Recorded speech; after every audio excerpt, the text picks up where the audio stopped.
I promised you guys this one last night, but what if I told you that the worst alliance in history is, well, the one you would actually expect? Um, the worst alliance in history between countries is the Axis alliance of World War II. Now, the results speak for themselves on this one generally, but you can break this down a little bit further. Okay, so the Axis powers were Germany, Japan, and Italy. Now, I'm about to break down bit by bit just how terrible this alliance actually was. First of all, not all the parties were exactly loyal. As I've mentioned before, Japan had a non aggression pact with the Soviet Union, which was one of the Allies. So much for loyalty. This didn't exactly please Adolf Hitler over in Germany because he was counting on Japan to create a two-front war for the Soviets, which, of course, when they signed this pact in 1941, the memory of their battle with the Soviets in 1939 was still fresh in their minds. They absolutely got routed in not in Siberia but in Manchuria, a little further south. But anyway, so you've got that issue going on there. Then you have the Italians, who are so weak that every time they were charged to hold territory for the Axis, specifically in northern Africa, and particularly in the Suez Canal area, they were routed every single time.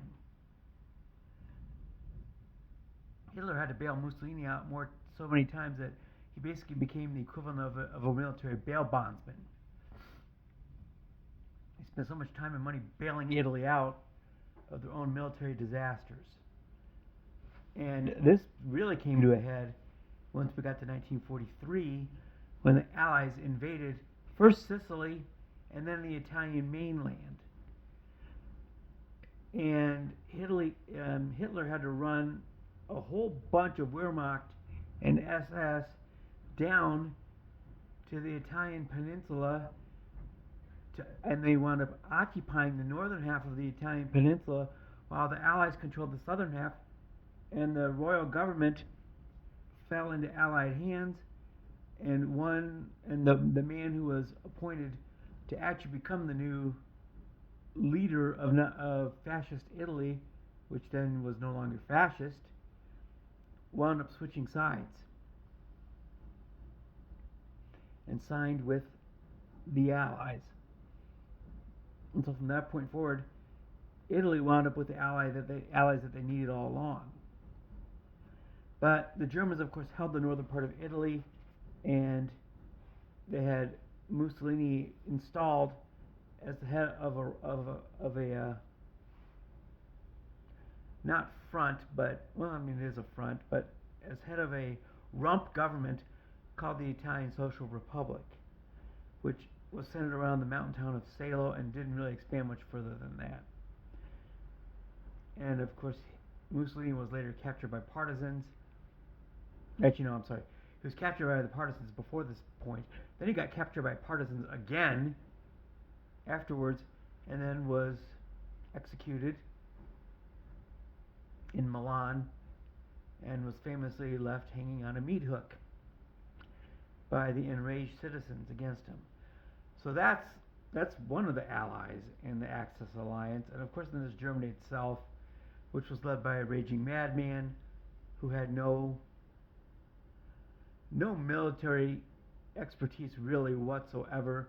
His own generals ruthlessly called him corporal, which was the highest rank that he ever achieved in World War I.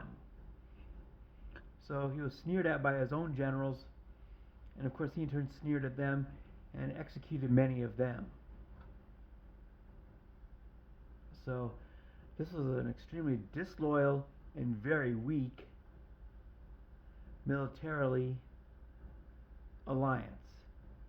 And as I said at the start of the video, the results speak for themselves. The Germans, of course, got absolutely obliterated and routed in their own home country. the Red Army and the United States and Brits came in from the west, split the Reich in half, and then took over the entire country. Of course, the Italians got invaded by the Allies from the south. They came up from Africa after they routed Italy in northern Africa, and then invaded their mainland and took them over largely. Japan, of course, couldn't hold their own in a homeland turf fight against the Soviet Union.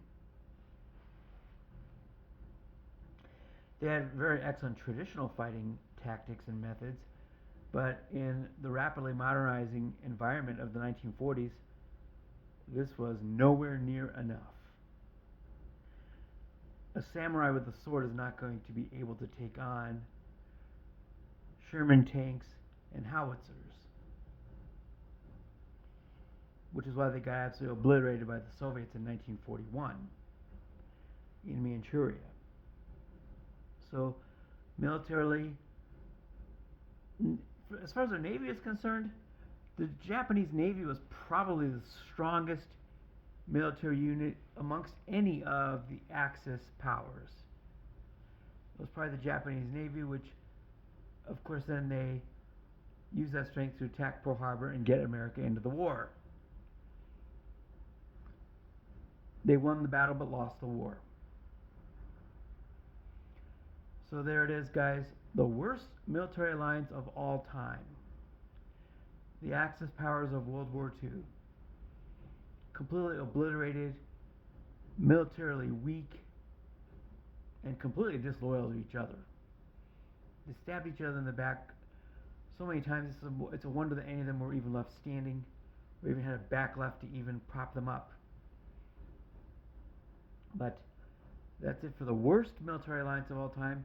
Tomorrow night, I'm going to have the best military alliance of all time. Again, this one probably is not going to surprise you a lot, but just how powerfully that they evolved is really an all-time world history story. So I'll be back tomorrow night with that.